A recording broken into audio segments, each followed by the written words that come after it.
Good afternoon. My name is Angela Hoffman. On behalf of Americans for Free Trade and Farmers for Free Trade, I'd like to welcome you to our fourth in a series of virtual Tariffs Hurt the Heartland Trade and Tariffs Roundtable. I'd also like to give a special thanks to Stephen Essel, who is the Vice President, Global Innovation Policy from the Information Technology and Innovation Forum, for being our co-host today. Thank you, Stephen. Today's roundtable, great. Today's roundtable is part of a bipartisan, nationwide grassroots effort that is supported by over 160 of the country's largest trade organizations, representing thousands of businesses, agriculture producers, manufacturers, and consumers across the U.S. This roundtable comes at a time, a critical juncture, when we've both been facing economic downturn, COVID, a lot of uncertainty in the industry, but at a time when we believe that tariffs and trade working together can really help bring our economy back and help enable our farms, our families, and our small businesses across the U.S. So I'm really pleased that this represents the best of the best in our North Carolina representatives, and you're going to hear from them today. Let me tell you who they are quickly, and then I'm going to turn it over to Stephen to give you our scene setter. So very excited that we have Becky Cannon, who is the president of Green Sprouts, and her daughter, Amy Kubota. She is a multi-generation founder of a woman-owned business in baby care products. We have Wynn Kramer, who is the CEO of JLab Audio. We have Pete Barker, who is the CEO of the Distillers Association of North Carolina, and also a distiller himself. We have Sean Brownlee, who is the CEO of Ravenox. Owen Wagner, who is the CEO of the North Carolina Soybean Producers Association. And then we also have Professor Michelle Connolly, who is professor of economics at Duke University. And if the weather is right, we know this is prime time in North Carolina for planting. We should be joined by John Wesley Boyd, who's the president of the Black Farmers Association. So if he gets in, he's literally going to be coming in from his field. So today's spotlight is on the great state of North Carolina and the many industries, as you will see, who rely on trade. Let me put this in a little bit of context and then turn it over to Stephen. Each month, our campaign works with top economic team in Washington, D.C. called the Trade Partnership to calculate not only the cost of what these tariffs have meant nationally, but also what they've cost for businesses locally. And you'll see in front of you the screen a snapshot of what this means for North Carolina. You know, in this case, North Carolina jobs, there's over 1.2 million jobs supported by trade. But this trade war could cost as many as 4,000 jobs. At the national level, these tariffs have now cost us over $56 billion, $56 billion since the trade war started, including almost $3 billion in recent months. What does that mean locally? You'll see right here, it's been about $1.4 billion for North Carolina. And those are tariffs, taxes that are paid by North Carolina taxpayers, and about almost 50 million in March alone. And then we're going to hear a lot about what this means for our exports. North Carolina is a fantastic exporting state, whether it's agriculture products, your distilled products, your manufactured product. We're highly competitive around the world, but unfortunately the trade war has also cost deeply in terms of export retaliation. So a last thing before we turn it over to Stephen, just a couple of housekeeping items. This program is on the record. The session will be recorded and we will be shared after today's session on our Tariffs website. We will open the session to questions, but we welcome you in the chat box up above. If you have a question, throw it in there. We'll try to come to it as we move along in our program. If you are media, we would ask that you identify yourself because we want to make sure we get to your questions. They're very important. And we very much just welcome everyone being part of this, but during this session, we would ask that you all mute your microphones so we can ensure to hear our speakers and the best participation possible. And then last and finally, I would say we've got some great congressional representatives. Thank you. If you are part of the North Carolina congressional delegation and you work in the field or you're in the Washington, D.C. office, you're a trade staffer, thank you so much for joining us today. You know, we wish we could be there in person and you could come to these establishments to meet with these folks in person, but we understand the circumstances and are glad you can join us today. So without further ado, Stephen, I'd like to turn it over to you. Well, thank you very much, Angela, for the introduction, and it's a pleasure to be part of this Tariffs Hurt the Heartland North Carolina focused event today. As Angela said, I'm Stephen Ezell. I'm the Vice President of Global Innovation Policy at the Information Technology and Innovation Foundation, ITIF. We are a nonpartisan, nonprofit science and technology policy think tank based in Washington, D.C., actually ranked by the University of Pennsylvania as the world's #1 think tank for science and technology policy last year. But as Angela explained, Tariffs effectively represent a tax that raises costs for businesses and consumers alike. Tariffs make manufacturers who depend on key imported intermediate goods for final production less competitive, thus harming their sales in both domestic and in foreign markets. And when other countries respond with reciprocal tariffs, it makes US agriculture or manufactured products that much more expensive and less desirable in destination markets. Now, as a think tank that broadly represents the information and communications technology industry, the ICT sector, we've written extensively about the harm that high tariffs on ICT goods inflict on our economy. If you think about it, information technology products like computers, smartphones, tablets, servers, automated robots, power the productivity, growth, and innovation potential of virtually every downstream sector of the US economy. Our farmers, ranchers, manufacturers, distillers depend upon these tool sets to innovate and become more productive. But because tariffs raise prices for ICT goods, they thus diminish their consumption. In fact, economists find that information technology goods are actually highly price elastic, meaning the more the prices go up, the less they are consumed in an economy. But as we consume less of this productivity empowering ICT goods, the stock of ICT capital in the economy declines over time, and that exerts broad-scale, lower productivity effects across an economy.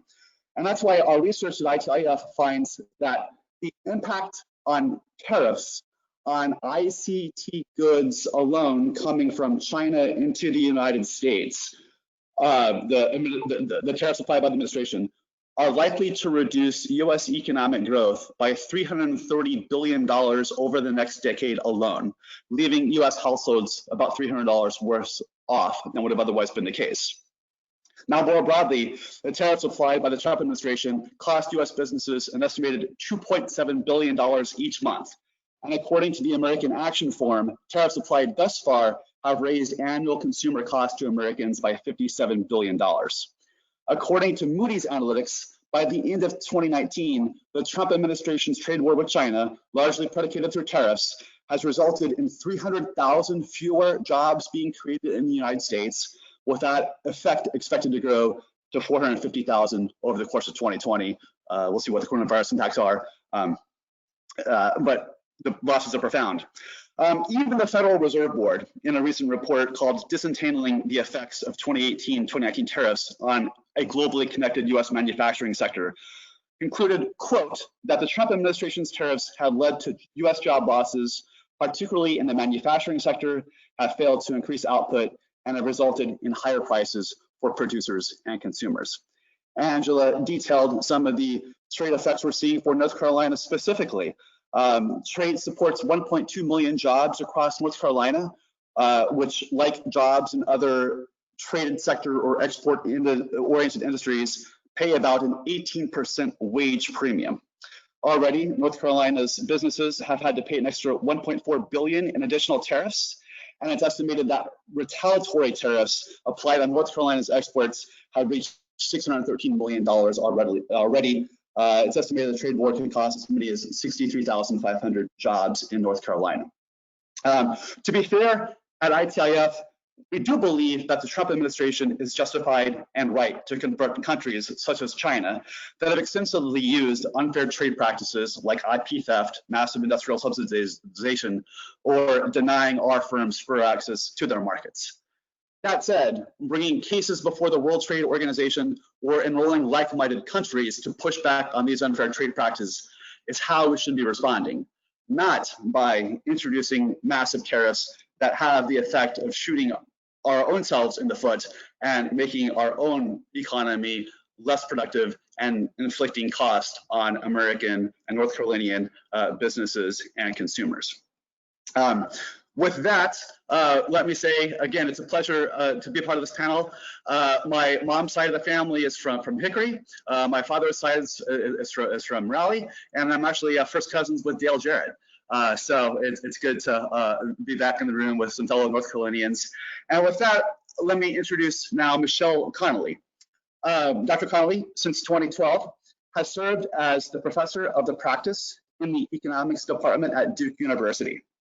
Professor Connolly's research and teaching focuses specifically on international trade, telecommunications policy, media policy, education growth, and development. Dr. Connolly has consistently ranked among the top 5% of Duke University undergraduate instructors, and in 2011, as a then associate professor, she won the Howard Johnson Trinity College Teaching Prize. Before joining the faculty at Duke, Dr. Connolly had served as chief economist for the Federal Communications Commission and held a stint as an economist in the international research function at the Federal Reserve Bank of New York. Dr. Connolly holds undergraduate, master's, and PhD degrees in economics from Yale University. Dr. Connolly, thank you. Well, thank you. I didn't expect quite so long an introduction. Today, I just wanted to give first the very standard aspects of how economists think about international trade and the costs of what the tariffs are and the trade wars that are occurring right now, and give a specific example that I think really illustrates things nicely, which is coming from the steel sector. So first, in terms of why do we trade, why do we gain from trade, the most important thing to realize is that trade is mutually beneficial. We do it because both sides gain from it. No one's forcing you to trade. So if it is occurring, it is fundamentally that both sides are finding that positive. Why do we benefit? Well, trade allows for greater variety, lower prices, higher quality relative to price. It allows access to more markets, larger markets, and inherently that increases incentives for innovation and growth. It also has a competitive effect, not just between domestic and foreign firms, but has a competitive effect internally. And this is one of the things that we find as economists has really pushed growth in the United States over the last 20 years. And that is that the trade, international trade, will push resources from more productive domestic firms and away from less productive domestic firms, even within the same industry. And this is a huge component of the growth that we have over time. In the next slide, we see some of the costs, and a lot of these we know generically, but as I've been listening to these different roundtables in different states, I've seen these spectacular examples, and you'll see some more of them today, that the particular tariffs that we're experiencing now, the burden of the tariff is borne by the importer and or the consumer of the import or final good that uses the import. Having these tariffs is strongly affecting the global supply chain. It's creating a great deal of headaches, supply chains that have been established over tens of years and thousands, hundreds of thousands of dollars or more. With the uncertainty of all of this, it's creating problems in this and therefore lowering ability to establish new supply chains because of the uncertainty, greater costs in doing even the current supply chains, and causing a lot of problems in that dimension. One of the things that is also very obvious are what we would call directly unproductive activities. And that is that, in particular, when we have these, say, exemption lists, now everyone is spending all this time and money trying to figure out what products are on the exemption list, what products aren't on the exemption list. How can I apply for something that is important to my business to be on the exemption list? How can I lobby for this to occur? Or even if something does get on the exemption list, I have to now request to be reimbursed for tariffs. All of these things are activities where we're spending a phenomenal amount of time and a phenomenal amount of money in order to just do what should be business as usual. And these are very burdensome constraints that are particularly bad for smaller firms who don't have the excess capacity to manage these things or the ability to get extra money to pay the tariffs upon arrival, et cetera, et cetera. So this is particularly harmful for smaller firms in our country. The continuous changing of trade policy as we're going along creates an additional burden, and that's lowering incentives to invest, to produce, to hire. All of this is very negative for the economy. And then finally, any kind of trade restrictions distort allocations of resources. Even if we didn't have retaliatory tariffs, imposing tariffs on one sector benefits them at the expense, not of the foreign country, but at the expense of the other sectors in our economy who aren't being protected. That's always the case. Now, if we, in addition, are protecting one sector that is an essential input into our other sectors, then there's an amplification, an even larger negative impact on these other sectors. And to show this, I thought the steel industry would be a good one to consider, especially since the steel tariffs have been very important in the news. The first point I want to make has nothing to do with our tariffs, but has to do with the fact that it has been demonstrated that it was the introduction of this new technology called the mini mill, started in the 1960s, really ramped up in the 70s. And this greatly increased the productivity of steel mills, but really reduced employment.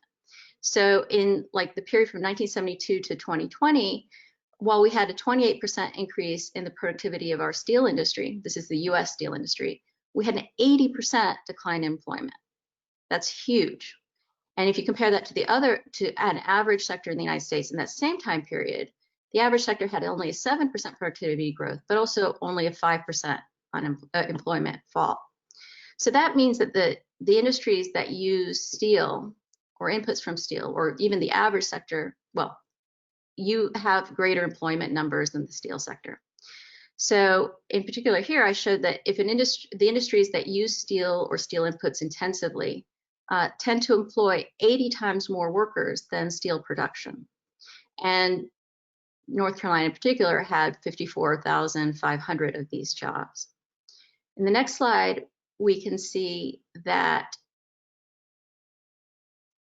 as a result of the 25% tariff that was first announced last year, well, in March 2018, we've had estimates that the U.S. price for steel has been about 10% higher than the world price, than what we would have been able to get if these tariffs hadn't been. That's a huge gain for the steel producers. They had a big increase in their pre-tax earnings. And it's estimated that as a consequence of this, they'd be able to increase their jobs by about 8,700. Okay, however, the cost for downstream industries was about 5.6 billion. So if you look at the number of jobs that were supposedly created in steel and the cost per job, we're estimating that people who are using the steel, downstream users of steel, are essentially paying $650,000 per job that was created in steel. I think there are many more efficient ways of creating employment. Another study looked at not only the cost in terms of money, but what is the cost in terms of, therefore, employment in these other industries. So two economists in Europe estimated the impact of both steel and aluminum tariffs and retaliations. And they assumed that there would be, or they found that about 16 jobs would be lost in other sectors for each single job that was created in the steel and aluminum sector. So it's very important to realize that any tariff in one sector isn't just affecting that sector, it's affecting the rest of the economy in a significant way. And then, of course, as this happens and people complain to the government that it's hurting them, now in January this year, they just announced that they're going to cascade the tariffs into products that have high content steel as well, in order to try and help those industries. But now we're just keeping it going down the line. And I think, is that my last slide? Yeah, so the main points I want to make here is the steel industry is a very good example of the repercussions, not only when you're in terms of one industry and what it helps for that one industry, but what it hurts to the other industries, and even more when it's a downstream industry. And lastly, I want to say, we've been talking a lot about the trade war with China and phase one, but it's important to note that as of 2018, the average tariff on Chinese exports in the US was 3.1%. It's gone up to over 21% in 2019. And then since the phase one, it's come down, but it's still at 19% relative to 2008, where it's at 3%. So this deal, the trade deal, hasn't really fixed the problem of these huge tariffs that are going on. That's it. Or been able to deal with the underlying structural issues that exist between the U.S. and Chinese economies. It's amazing the downstream effects which you articulate in the still sector alone, which ripple out across the wider economy. Thank you, Michelle. Angela. Great, thank you, Professor Connolly. So we're next going to flip it now to the people who are directly impacted, and we want you to hear the stories about how they've been navigating the complexities of this trade war, but most importantly about how their business has been successful. It's grown, added jobs because of trade and the success of trade. So we're going to kick it off now, and we're going to go dark. Michelle Connolly, Angela Hoffman, and Stephen, and we're going to darken our screens, and we're going to bring up our additional panelists. But we're going to kick off the next session with a few remarks from each of our key panelists, beginning with Becky Cannon and her daughter, Emmy. Becky is the president of Green Sprouts, and a fantastic story in terms of a woman-owned business success story for North Carolina. So Becky, let's turn it to you. Thank you. So I'm Becky Cannon. I'm the president of Green Sprouts, and this is my daughter, Emmy. She's the vice president. And Green Sprouts is a small mother and daughter-owned baby product company founded here in Western North Carolina 38 years ago. We design, develop, and operate here in Asheville, North Carolina. We provide natural baby products and parenting resources that support whole child development. We have always been looking for the best natural materials that we could find, avoiding any kind of harmful chemicals.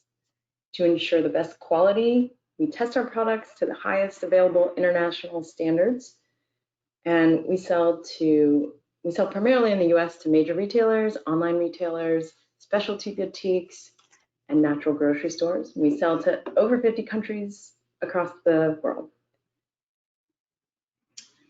So here in Western North Carolina, we employ 50 people. We did have 60, and it went down to 40. We've come back to 50 in the past month. But in addition to that, we also have contract relationships with about 50 sales representatives across the United States. Some of our key products are, we have a new plant plastic baby bottle, all made from biodegradable bioplastic materials. One of our main products is a swim diaper. We have a patented swim diaper that we've had for over 20 years before the disposables. And one of our other products are sun protection. It's in front of the screen. 25% tariff. 30%. 30%. 20 plus 25. Okay, 25%. This is one of the highest tariff items that we have. And it's one of our best-selling products.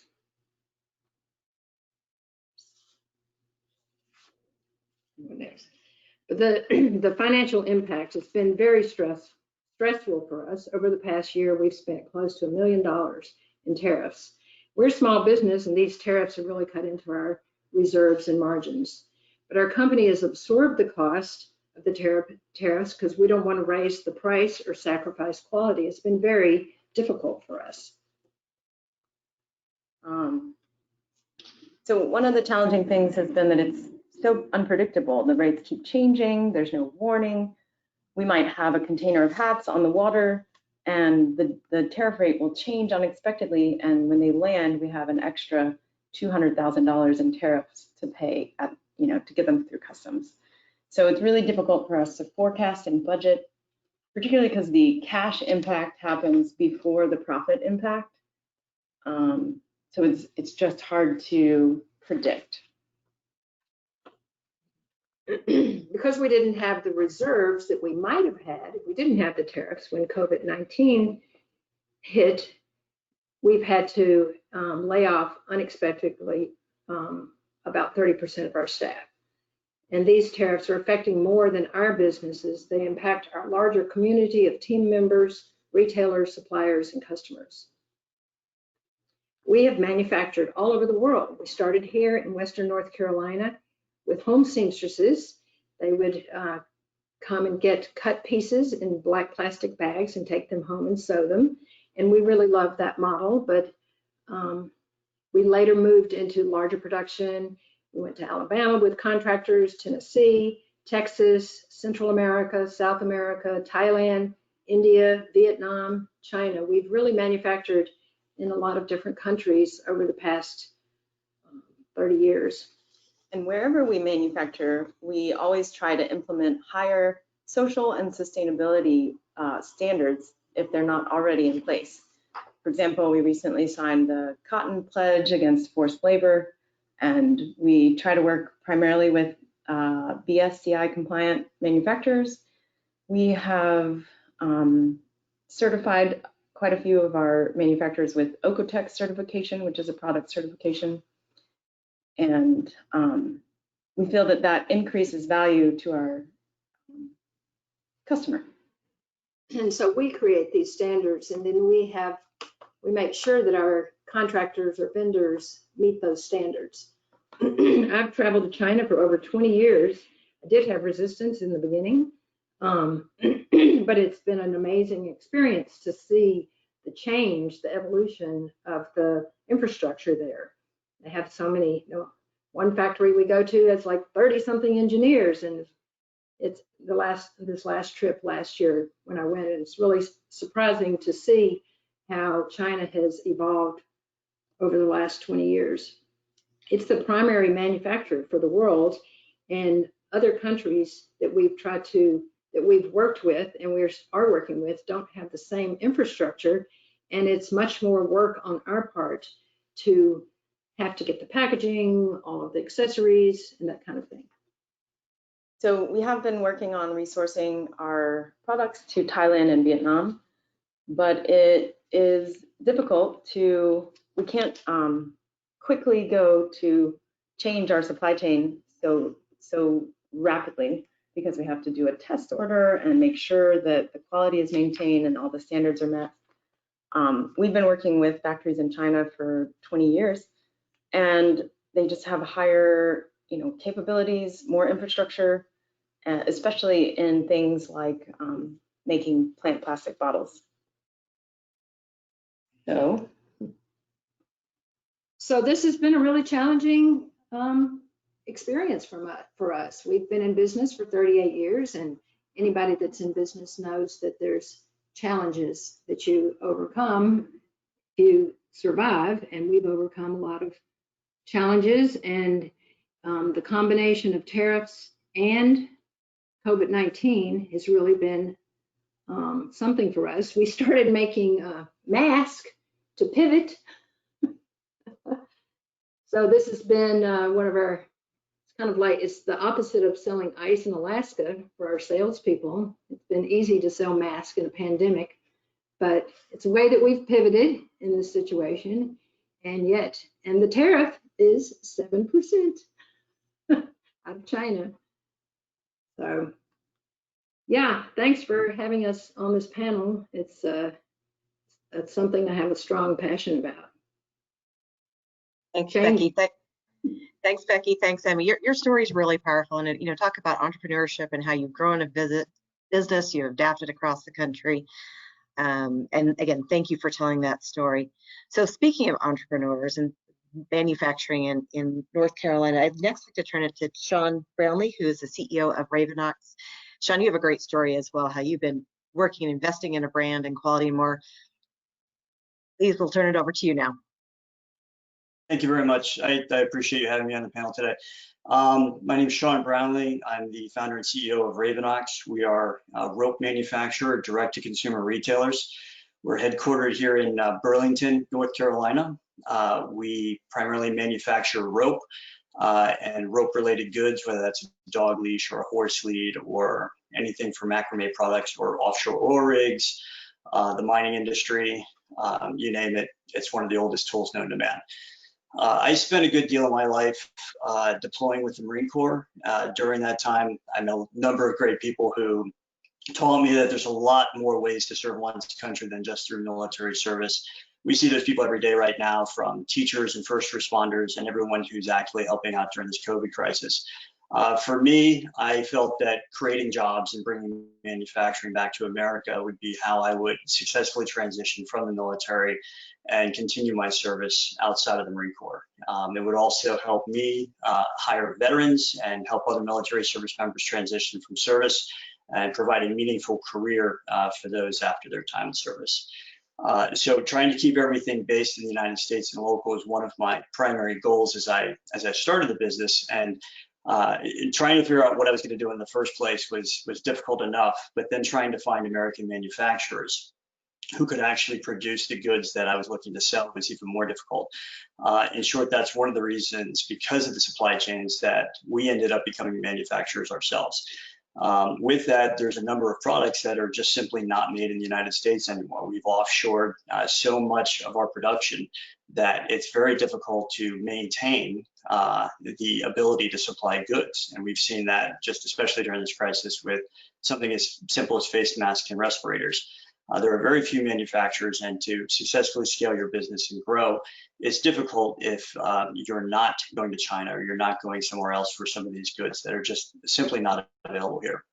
So while we pride ourselves on having a product like a cotton rope, that the cotton is grown in North Carolina and it's twisted into yarns in North Carolina and made into a finished good here, it's not possible to get those components that we need here in the States. So we're forced to import them.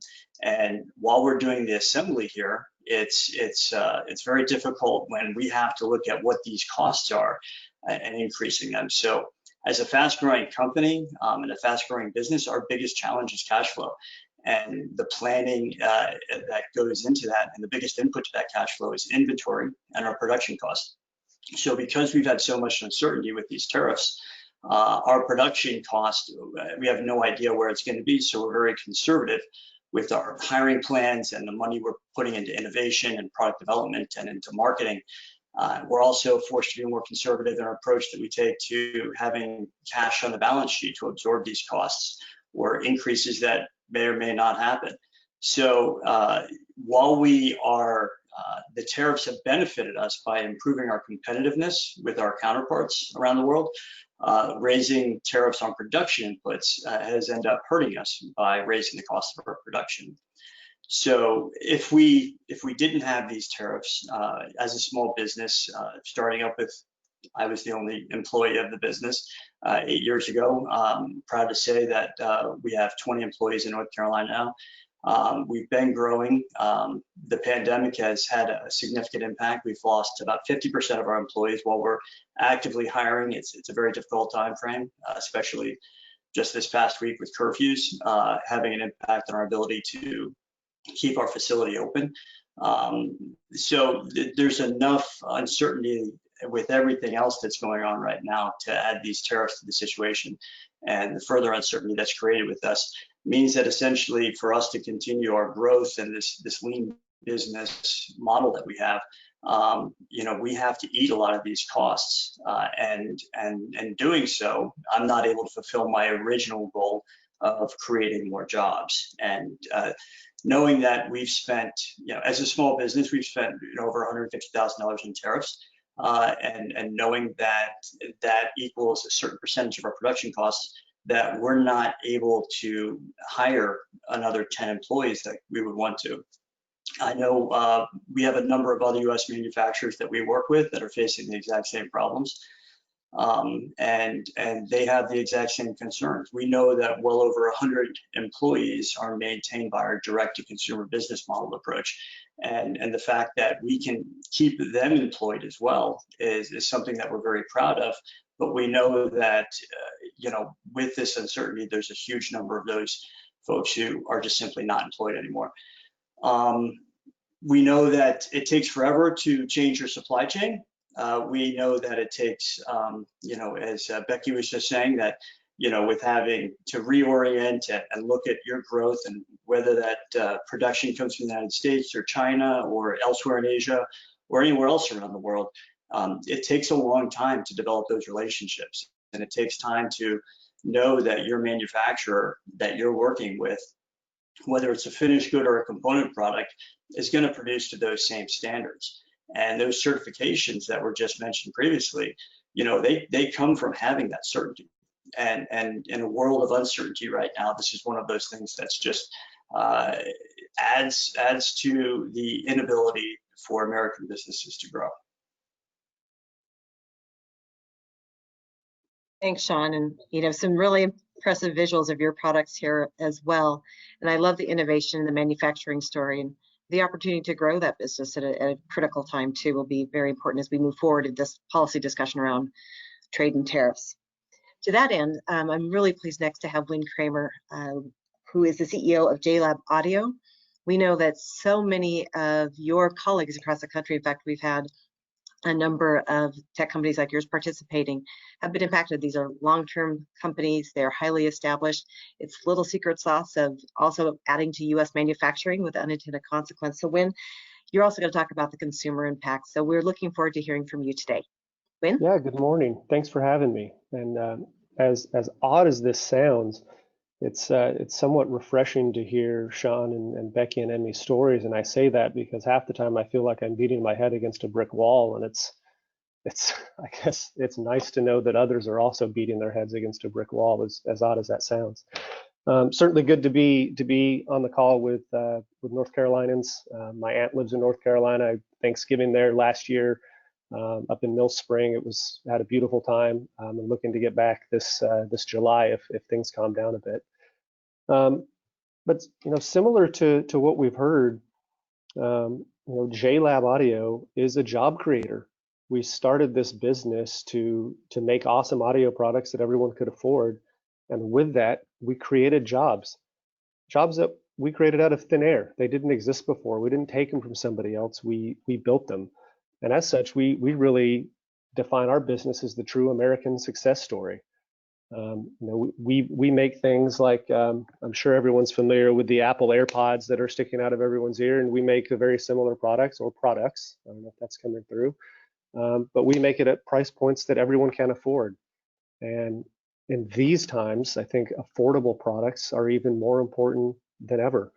And unfortunately, we're being forced to increase these prices, or maybe even worse, we're forced to reduce the value that you can get. We really thrive at products that are $50 and under. That's our bread and butter. We've always said I didn't grow up with a lot of money. I can't afford the Beats or the Bose headphones that are on the shelf. So it was important for me that we make products that anyone can buy and afford, and we've done it. We've really unseated some of these traditional non-American heritage brands that folks are familiar with and replaced it with an American brand like JLab. And we're really proud of what we've accomplished, bringing affordable technology to the masses. And what's really happening to the North Carolina consumer, and frankly to consumers all around the country, is often going somewhat unnoticed. And that is, prices are either going up or the features are going down. It's one of two things, and you don't necessarily see this on products that have already been established or are in the market, because brands such as ours or companies such as ours are really forced to eat those costs, and then you really reduce the investment in people and corporate needs to offset the reduction in profit. But as the CE world evolves so quickly and fast, there's always new products coming out and changing. It's just the world in which we live in for consumer electronics. So what you're seeing today on new products are higher price points than what you should be seeing, and you don't know it, or you're seeing features that are reduced. So I'll give a quick example. We launched a new line of earbuds with a 5-hour battery life at $30 we launched it at CES in January, and it came to market in March. And that sounds great, and the consumer doesn't understand that I'm getting 5 hours for $30. What a great deal. But the reality is we had a 7-hour battery life baked into that product and ready to come to market, but we couldn't afford it. And we had to make a decision. Do we raise the price to the consumer before we launch it? Or do we cut a feature that I felt was important? And we chose the latter. So we reduced the battery life by 30%, so to offset the impact of tariffs. And we view price as as our key value proposition to the market. That's how we became who we are. And that doesn't always mean that cheaper is better, but it means that value is better. Can we give you something that the competition's charging $199 for $50? And we work really, really hard at that. This example is just singular, and it's just at JLab, but I don't think the consumer really appreciates the increase that they're paying at the register, or the value and features that they're missing because of this. So, I mean, we built this business playing by the rules that were presented to us. The CE world and the supply chain that it requires is really developed in China. And I've searched the world since this happened for a factory, a place in America, in Vietnam, in India, wherever you call it. I've looked the world over. And if we needed to build 3,000 pieces of something a day, I can get that just about anywhere. I really could. But at scale, we need 50,000 pieces of stuff a day to bring into the US market or sell into the US market to support our partners and consumers. And that ecosystem, the sophistication of the Chinese ecosystem for our line of products, I certainly can't speak to anybody else's, requires that market as it stands today. And it would take 10-ish years or so to recreate that supply chain outside of that market. Think of things like batteries and chipsets and printed circuit boards and plastics. It's really sophisticated, and it just doesn't exist at scale anyplace else. So at the end of the day, we're making decisions now that are very short term, because there's always changes that are coming. 2 years ago, tariffs were supposed to hit our products, and then at the end of the day, they weren't. And then 6 months later, they decided to put them on at 10%, and then they went up to 15%, and then they reduced them to 7.5%, and then pulled them back up to 10%. And we're constantly watching this ebb and flow of changes. And how the heck do you try to run a business and invest in people and platforms to continue to add American jobs when you're working with this kind of uncertainty? It's really sad that we have to go through this, and we're looking for help and asking for help from anyone that can give it. I'm not a Washington D.C. guy. It's not what I do. Yet I've been to DC like 10 times over the past 18 months, and I'm talking to our congressmen, I'm talking to the senators, and testifying in front of the Section 301 committee on behalf of our industry. And it's not what I'm good at. It just happens to be what I have to do right now to try to understand how to continue growing this business. So it's sad that we're doing it. We're looking for help, and we think, we know that by these tariffs being implemented, at the end of the day, the consumer's getting a lesser experience, either with higher prices or reduced features. Thanks, Win. And we're getting some really good questions, and we will turn next to our sort of agriculture and agri-industry colleagues next. But what we're hearing in the background, and I'm sure you all have an expression to react to this one, but is anyone benefiting from these tariffs?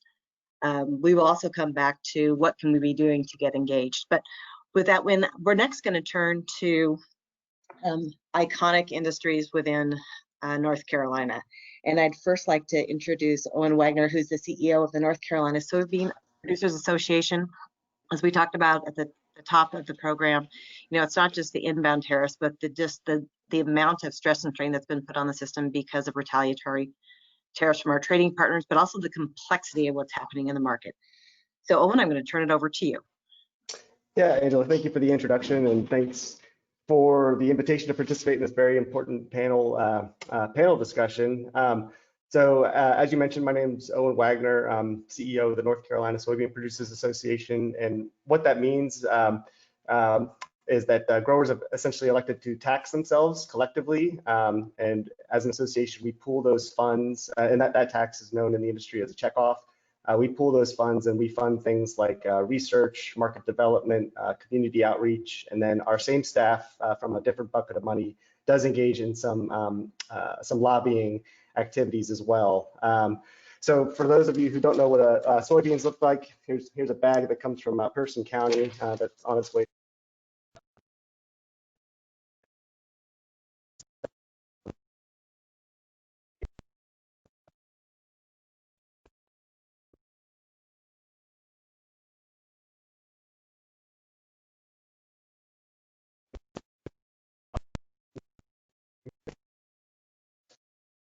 We have you breaking up a bit, Owen.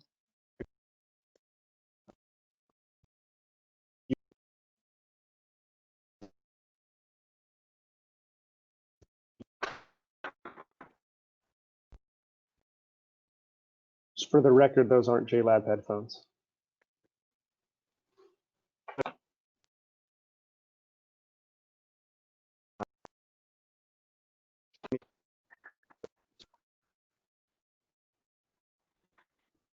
Or when you lifted the bag, you may have unplugged your audio.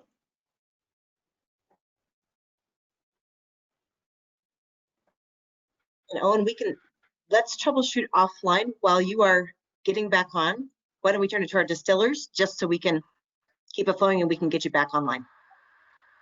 That sound good?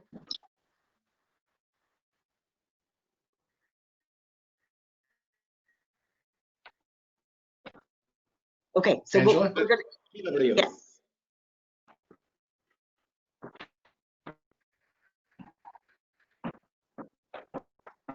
Okay, do we have Pete? I'm here. Good morning or good afternoon. Great, and we're going to come back to him because this all ties together. It's a very important story we have on here.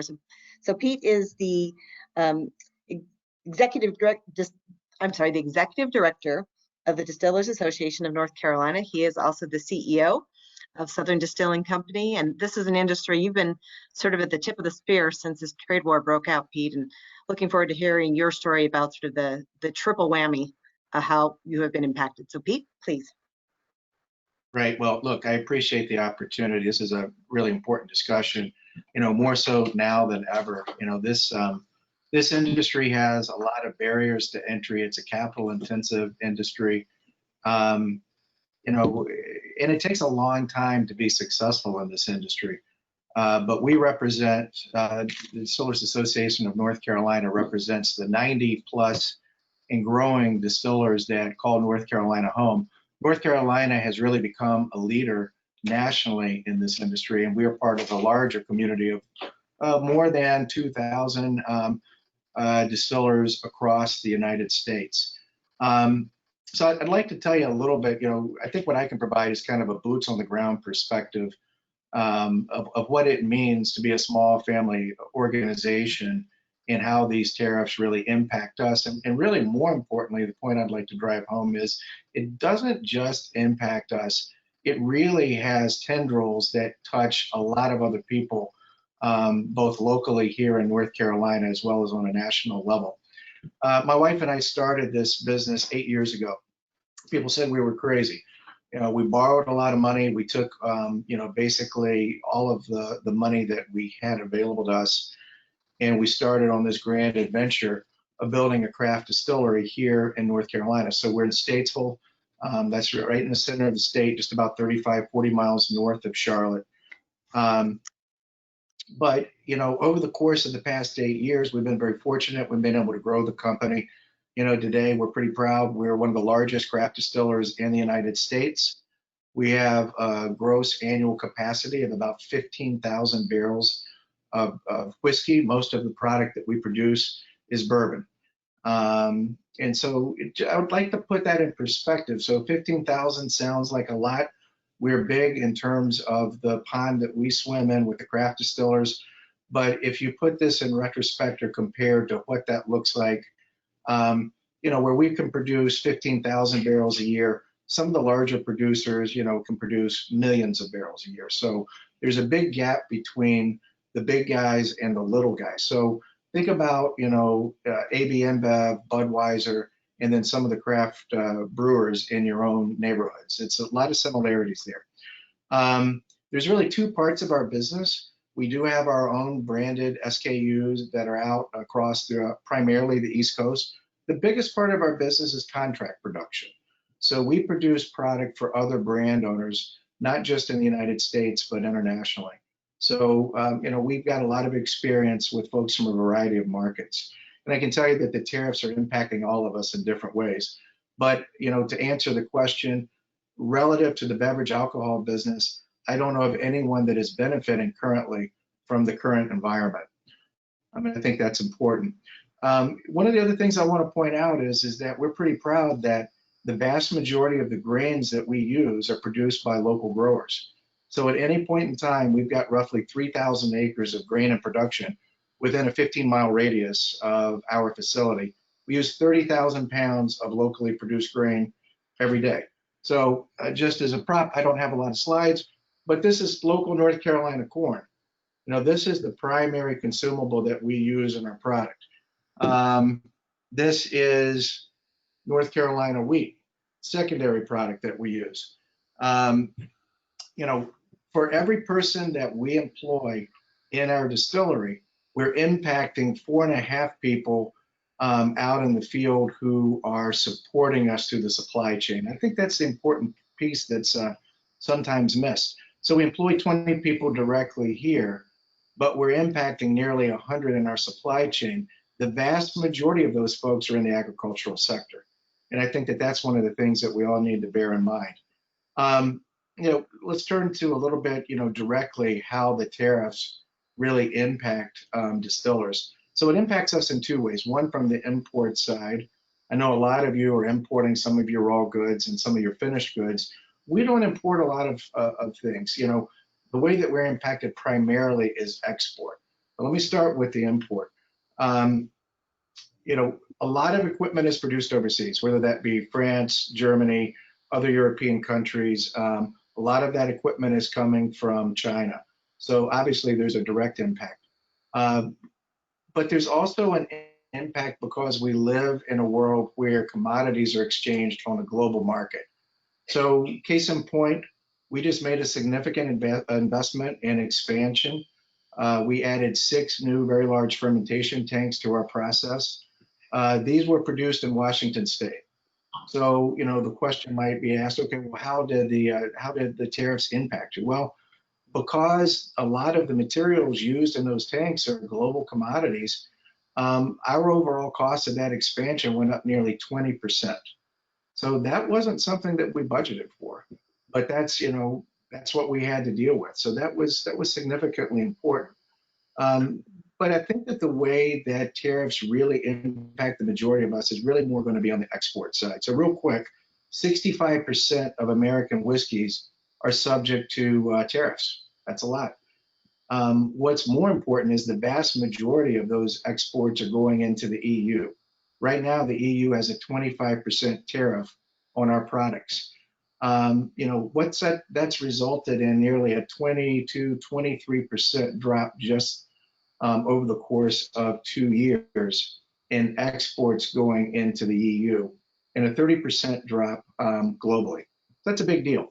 You know, the thing that's important to remember about that, though, is that that reduced demand certainly impacts all distillers, but it impacts the little guys much more significantly than the big guys. And here's the reason. We've got a small brand. We don't have the financial resources to go out and absorb those tariffs like some of the bigger companies do.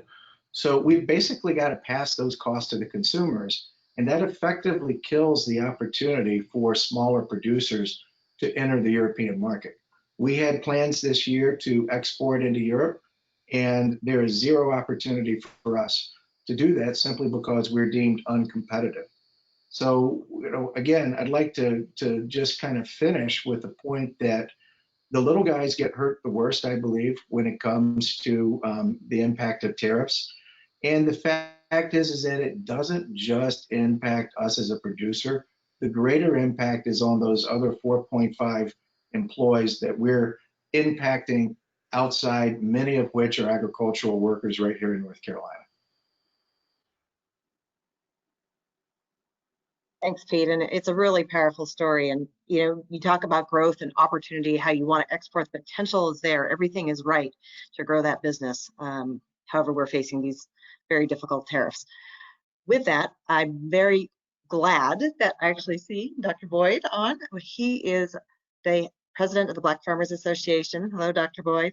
We really appreciate you because we know you've been in the field today doing exactly what you should be doing, which is farming when the sun is out. So I'm going to turn it to you next to give a little bit of the impact, what you've seen from the farming sector, certainly with your members, and even your own perspective on how the trade and tariff war has been impacting agriculture. Dr. Boyd? Yes, thank you, Angela. And I really enjoyed listening to some of the other panelists, and I really learned a lot. And I really took a liking to Becky Cannon and the daughter. I thought that was a wonderful concept that they were sharing and how they were adapting by making the new face masks. So my hat's off to everybody on the panelists. This is a very troubling time for farmers in our country. And the impact of the China trade war has been devastating to small-scale farmers and African-American farmers.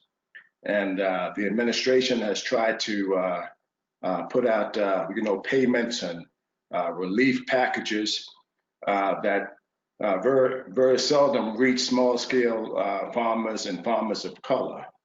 And we've been fighting to change that. Before the trade war took place, at the peak of the soybean production in, I believe it's 2010, 2011, soybeans had went up to about $16.80 a bushel. And at its lowest point during the announcement of the China trade war, the bottom really fell out of the soybean and other commodity industry down to about $8 a bushel. And what that does is it has a crippling effect because banks don't want to lend monies for $8 a bushel soybeans, and small-scale farmers can't plan for their next planting cycle because they don't know pretty much where the market is. And I don't think that the administration has stepped it up. They have a trade representative that's offered little as far as our new markets. So China, whether we like them or agree with them or disagree, it still was the largest market for U.S. grown soybeans and other commodities. So when we pretty much took that market away, we didn't replace it with anything. They tried to do it with Vietnam and some of the other small scale announcement that has come about, but it really hasn't. We really haven't felt that impact out here on our farm. So I'm gonna try to stop right there and take a question or two. Thanks, Dr. Boyd. And this is a perfect time to segue. And I think, Owen, we've got you back online there with. I'm back. Can you hear me okay? Absolutely. You got some of that JLab audio going. It's good. Yes. So connectivity is a notoriously a problem in the ag sector, but that's more for rural communities. And I'm based in Raleigh, so there's really no good excuse for what just happened there. I apologize for that. So I'm not sure where I got cut off, but just a quick introduction. North Carolina Soybean Producers Association. We are a checkoff funded organization, which means that farmers have essentially elected to tax themselves once upon a time. Those tax dollars are pooled, and then we use those funds to fund market development activities, research, community outreach, and then our same staff will also use a separate bucket of money to engage in some lobbying activities as well. So I wanted to start, I guess, just by given that I represent farmers, I need to do or work for farmers. I need to do my best. Put my best effort forward to try to speak for them or speak in a representative fashion from their viewpoint. And I think it's important at the onset to separate the kind of the political versus the economic considerations of tariffs. So, working for farmers, a lot of them I think would have agreed with putting tariffs on China in the first place. They got fed up in a number of instances with some of the trade practices that the Chinese were engaged in. This include like canceling orders or canceling purchases while a ship was halfway across the Pacific Ocean. That kind of puts you in an awkward position.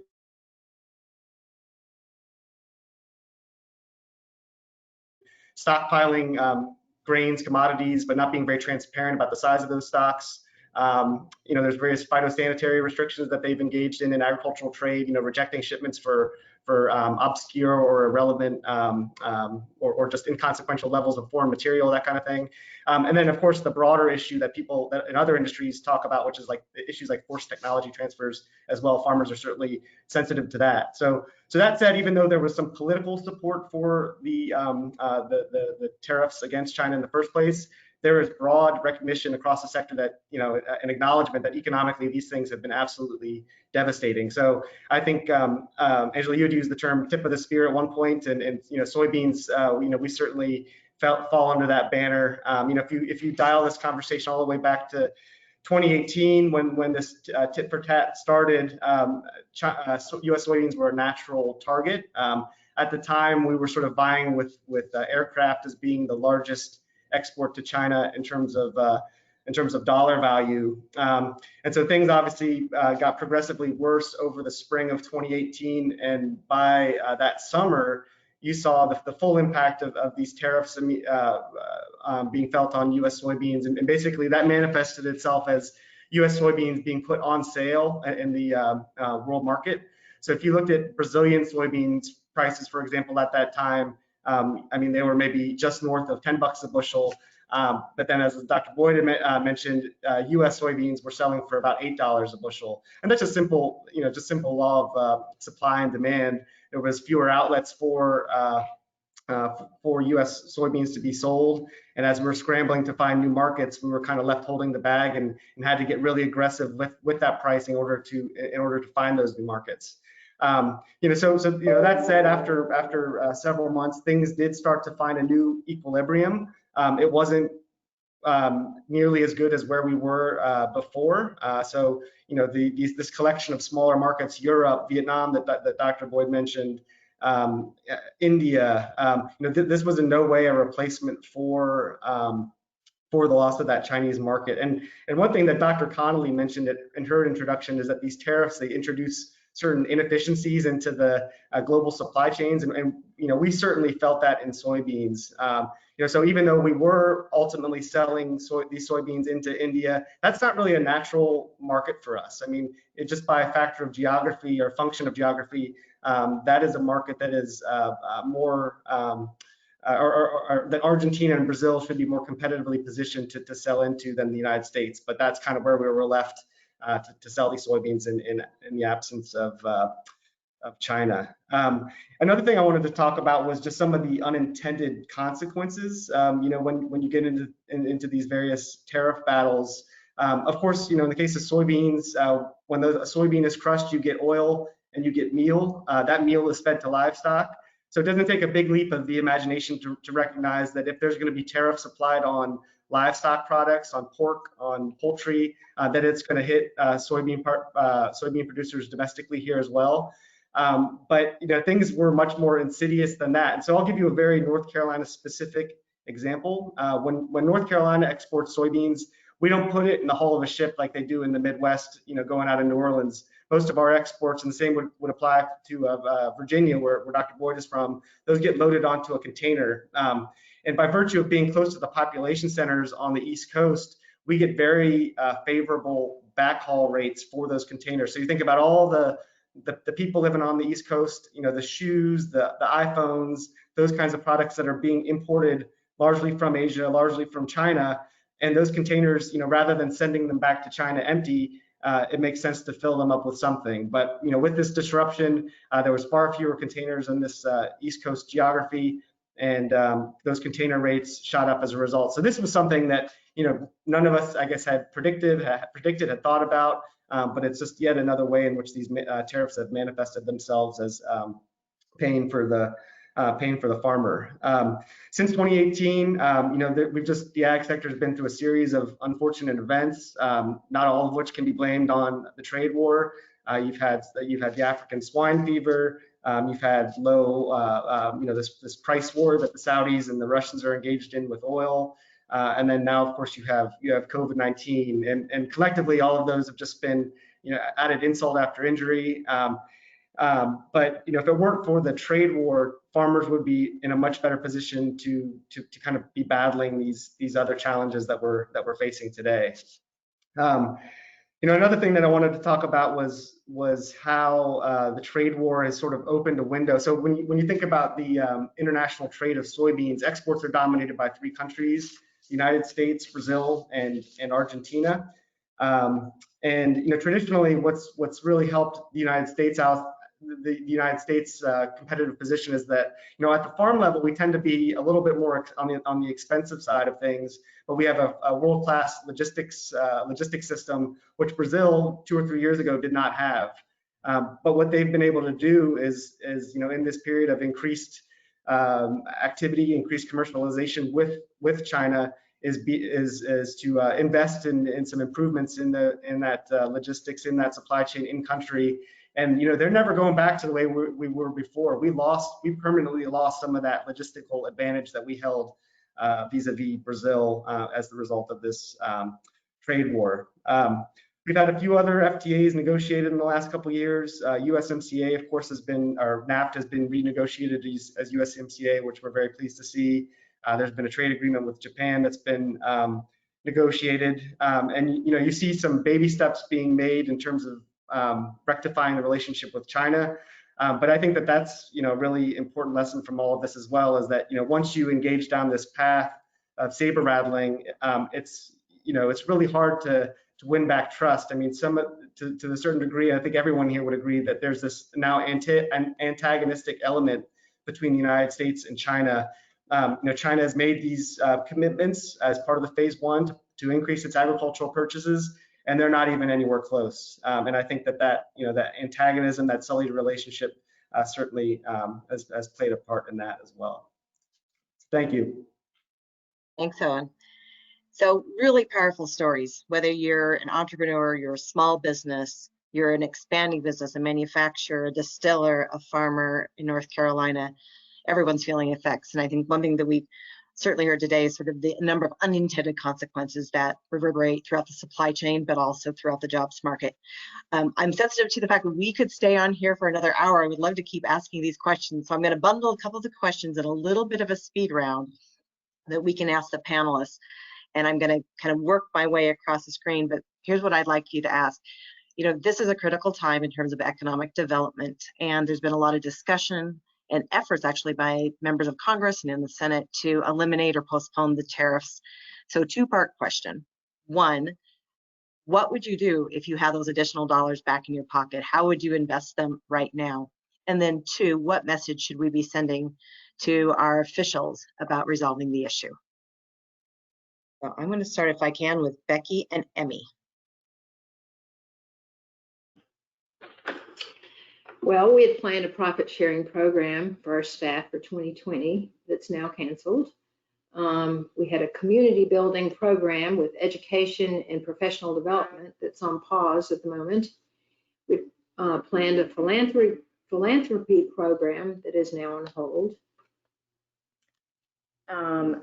And basically, a lot of our planned dollars that we were going to allocate toward R&D and product innovation, product improvements, to kind of echo what Wynn had said about, we can either put dollars toward tariffs or put them toward our product features, and we'd much rather put them toward our product features.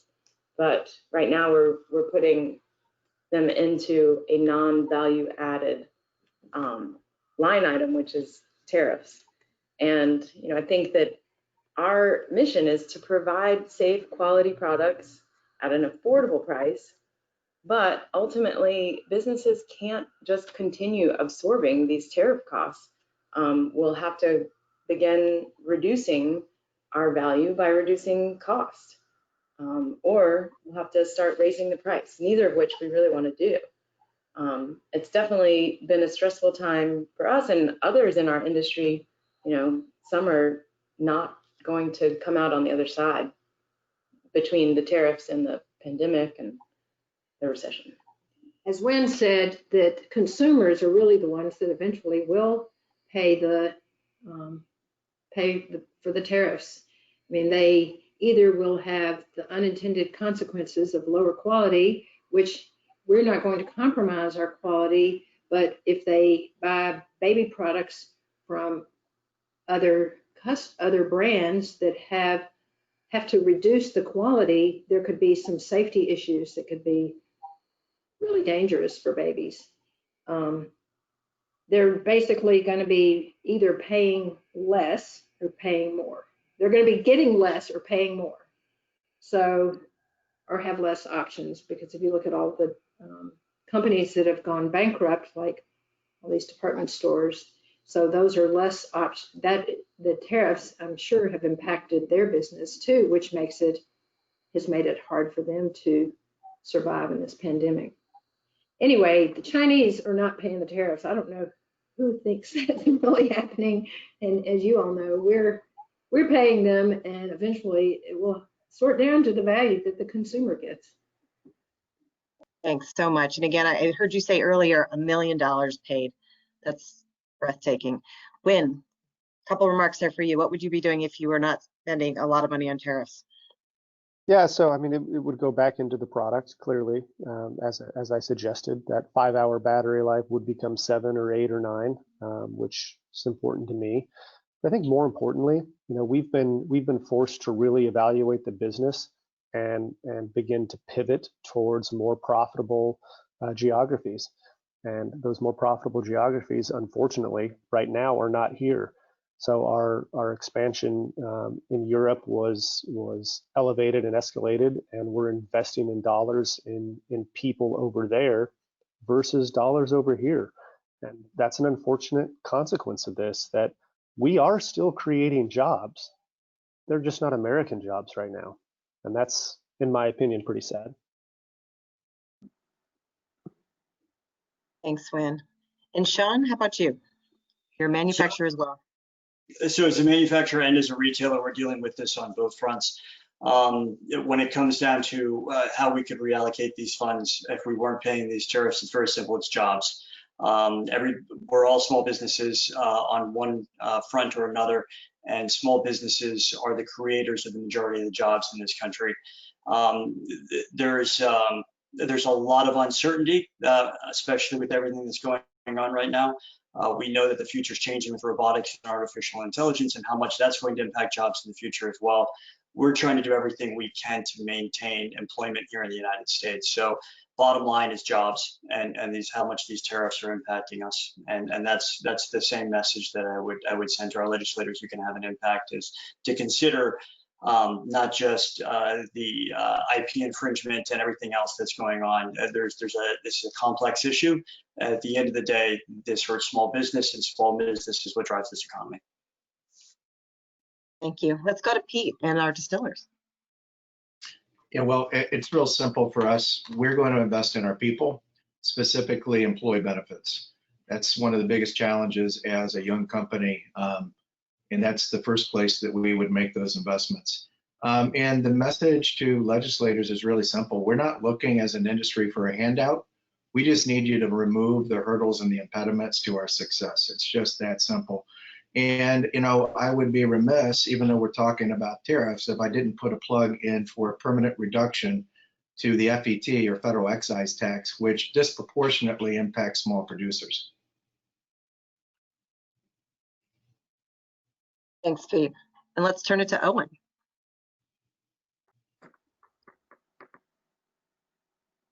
Oh, I think you're on mute.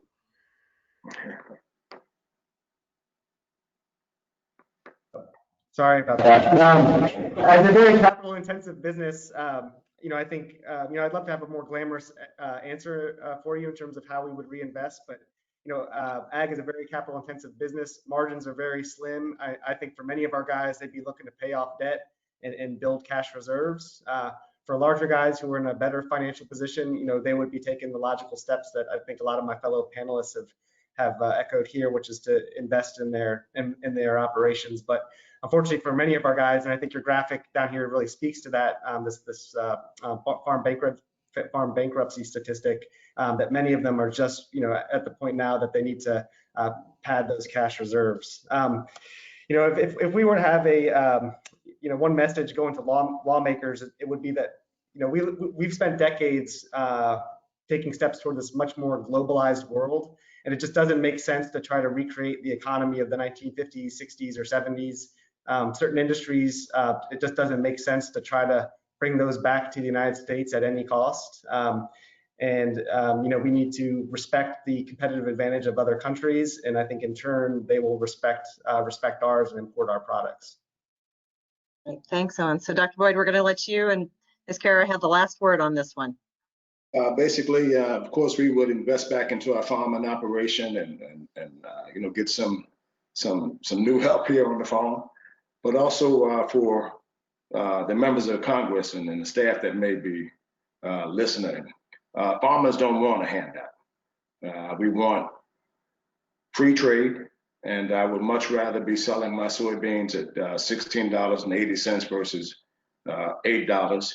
But for the members of Congress that are listening, we have to find ways to make sure that small producers, small scale farmers of color, receive some benefits too. And we also have to focus on getting a new generation of farmers, regardless of what your ethnic background is. America is in trouble because the average age of a farmer is about 60 years of age. And we have to make farming more attractive for young people so that they can get into farming, and more incentives so that the next generation of farmers will be able to till the soil that we're sitting here looking at today. And I would just like to add in there some congressional oversight or more explanation on how some of the relief packages were put together, the allocations, where when we saw in 2019, the farmers were compensated per acre for those commodities. However, there was a discrepancy in the amount that was paid per county. Here in Mecklenburg County, we received $46 an acre, where in neighboring counties who sold to the same grain markets received $126 an acre. So there's a lot of things that we felt that within the tariff relief, just wasn't fair across the board to the farmers. Thank you, Kara. So important conversations. What we say with this entire campaign is, trade is not a spectator sport. So telling your stories today, helping our legislators at all levels of government, state, local, national, be part of the process. We urge you to get involved in the Tariffs Hurt the Heartland campaign, but again, continue to tell these stories. I'm going to turn it over to Stephen Etzel for our sort of last word here, but those of you who have been participating, thank you for joining us. This will be made available via link afterwards, and you'll be able to visit our site at www.tariffshurt.com. So Stephen, I'm going to turn it over to you to conclude our fantastic program today. Thank you. Thanks, Angela. I assume you can hear me. I can't bring up the, let me see, webcam now.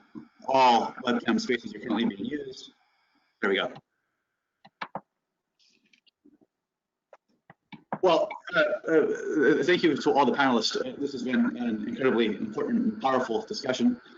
You have shown eloquently how tariffs really disrupt your ability to run and operate your businesses with stability, certainty, and predictability, which is so vital, how it impacts your supply chains, how it impacts your cash flows, how despite the grand designs of someone in Washington, it's not easy at all to find new markets, to find alternative suppliers and geographies around the globe.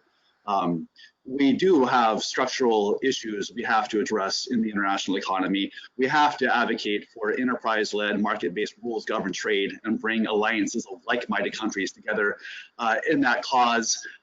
We need to go to zero tariff, zero in, zero out environments across the world. We need trade agreements with Europe, with TPP, with like-minded countries who can commit to those principles. And if we can do that, I think we can architect a more sustainable global economy for Americans, for North Carolinians, and for others around the world. I would also add, it's expected that the tariffs collected by the Trump administration will be about $75 billion by the end of this year. We need to take that $75 billion and reinvest it in America, into infrastructure, into schools, into education, into farmers, into the manufacturing extension partnership to help small manufacturers. Every dime that's been collected has been paid for by Americans and their businesses. It's got to be reinvested back into America. And we'll be doing our best, at least here in Washington, to try and tell that story. We'll look when next time you're in DC, please visit us at the Information Technology and Innovation Foundation. Love to meet you in person. And so we'll be telling your stories as well. And Angela, thank you for putting together this great discussion today and for the broader work that you're doing with the Tariffs Hurt the Heartland initiative. Thank you. Thank you, everyone. Thanks for joining us today. This concludes our program. Thank you. Thank you. Thank you.